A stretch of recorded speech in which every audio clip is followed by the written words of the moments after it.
do it. Welcome back, Mosh Pit Podcast. We're here with In Chaos at Wildwood Skate Shop. Wildwood, right? Yes. Wildwood.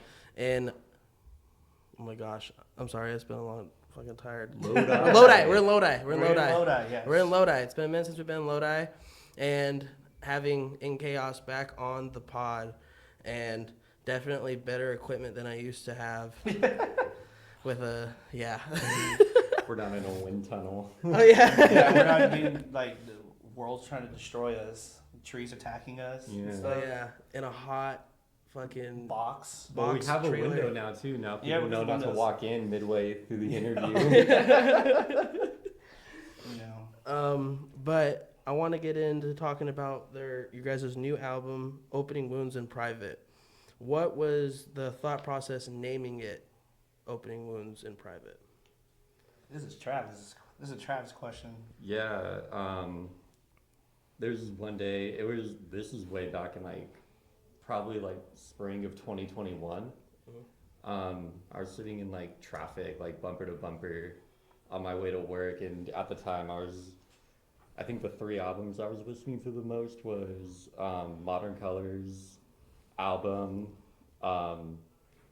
Nothing Left to Love from Counterparts, and then Boundaries Receding Warmth. Mm-hmm. And I don't know, I think because a lot of the songs were dealing with Trauma? kind of trauma of isolation and stuff like that. Me and Dan kind of joke about how driving to work and just sitting alone in your car was your thought process time. Yep. And I think I was just trying to come up with something that one of those bands would come up with for a title. And then I think I probably just texted you on the spot, and he was like, "That's it." Yep. That's perfect. As soon as I heard that title, I was like, that's what we're naming it. And it kind of became what the theme of the whole EP is. And we kind of went with it, and it's kind of how the feelings of the song gave me and feelings of the lyrics. So Yeah. that's why we just dove right into that. And I was I was already in that headspace, so it's it was pretty easy. It's even better for I mean, it's weird to say, but imagine a middle schooler listening to that album, sitting in their room going through some shit, because you know how it was in middle school, you're always going through something, Yeah. even if it's the smallest thing that you look back at now. But imagine listening to this album in middle school, going through some shit. I feel like it would help you fucking get through some shit, deal with shit. And that's what I love about it. That's awesome, and that honestly, that's kind of the goal, and it's very therapeutic writing these songs and the lyrics for these songs. It was a way of expressing it in a healthy way instead of in an unhealthy way. Yep. Yep. And getting into writing the songs, what was the most emotional bearing song that you had to write? So, the song Ballad, the lyrics are very deep. I have a lot of inspiration from relationships I've had with friends, people that have inspired me to do music and stuff. There's two people that came to mind when I was starting to write the lyrics for Ballad. It's my childhood friend Sam Roth. He got me into this kind of music, and then he passed away years ago. And that was really hard for me. And then a recent friend of mine passed away, Jordan Blake, and he was in the bands. You guys know what bands he's in, and he was always pushing me to keep doing it. We grew up and doing the local music scene together, and he went further than I have, but he's always supported me to do it. And he was so stoked for me to do it again, and he's stoked for me to be with these guys to write it. That that kind of I wanted to honor that in the song, and that's pretty much how the song made me feel. It's really break down these song, but there's a lot of feeling behind all that. There's a lot of emotion, a lot of backstory. That's why, because I haven't really ever asked a band about their emotions really with writing music. That's why I wanted to get into that, because people don't realize how much sometimes when you write in this kind of genre of music, how much emotional shit that you're going through with the writing process.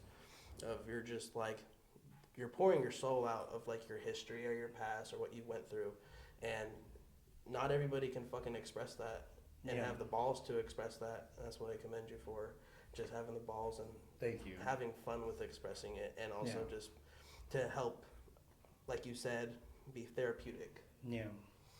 And I love that. And I was there, and I know the story, but I know not everybody else knows the story, but filming the music video for 5 Spits for An Enemy, Lilith, what was the meaning behind having, like, were the only one to be able to see the Grim Reaper? So, we've always thought, like, when we're writing the songs, writing, 5 Spits, it's really about, like, pretty much accepting the demons you have inside of you. And, like, the videographer, Brian, he had a concept of, like, having, like, a figure be there, but not, like, only the singer could see it, or only one person could see it. And I was telling him the idea with the song, and, like, it just lined up. So his vision and my vision kind of lined up. And then when we told the guys, they were like hella down with the vision. Yeah. And like we were just we were not, you liar. You were eventually. Me and Jason literally sat there and we were like, that sounds really stupid. We don't want to do that. Yeah, but then we did it. I was then into we the plot did video. I was into the plot video for sure. I like the cheesy videos with like a story, not cheesy, but it definitely it definitely came out way better than we thought. But it was just funny seeing, because you ended up crowd surfing, and then we all carried you. We're all worried about the light fixtures. And it was like, be careful, but don't be careful.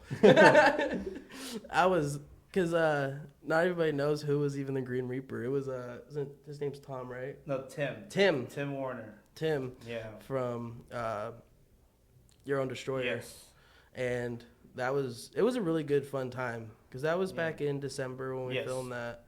That was like a really fun day, and I feel like the crowd that showed up was a good crowd. Yeah, everyone's stoked. It was like old homies, new homies, people we didn't know, and like everyone was just so down with it. The vibes were just it, and we had a lot of fun doing it. Like, it went by super fast, and we were just all having a good time. I think everybody was most excited for the bottle break scene. Oh, yeah. I was going to say, shout out to Mike Hopp for being the star of the show. Yep. Anthony from Heated for moshing fucking hard to a music video, which is tight. Yeah. And then Tim for not breaking my guitar, because I was kind of afraid to hand that to him. Yeah. Oh, yeah, that was your guitar you played in the video, yeah. Oh, yeah. Oh, yeah, because he gets aggressive. He does. He gets a little aggressive.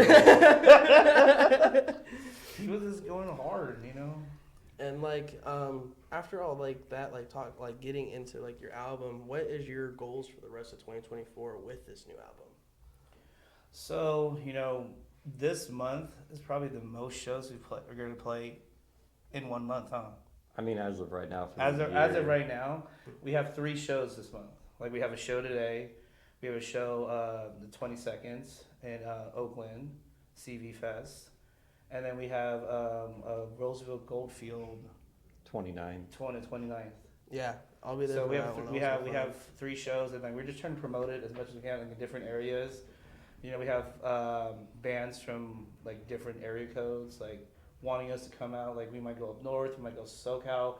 It's all in the air right now, but it's like we have talks of doing it. Mm-hmm. It's just kind of hard because we all work full-time jobs. Yeah. So like to get the time off and like the money to do it, we got to be smart. Yep. But like there's definitely people that have hit us up to do it, and we're hyped. Like that's so cool. You guys want us to play these areas that we've never been. So we're trying to reach as many places as we can. As much as we can with like our finances and work and all that stuff. I would love to see you guys like play like the Whiskey or House of Blues down in SoCal. Oh, yeah. That'd be tight. fun. The Whiskey would be dope. The Whiskey would be cool. Like, Whiskey's would be cool. I can see you running upstairs and just like everybody get this. Yeah, there's a lot of places to run around there. Yeah. I started asking this yesterday, but what is your go-to post-show meal? Dude, Mikey, what's yours? I was gonna say the In-N-Out, but I kind of just keep it pretty simple compared to you guys. Wait, but what is it?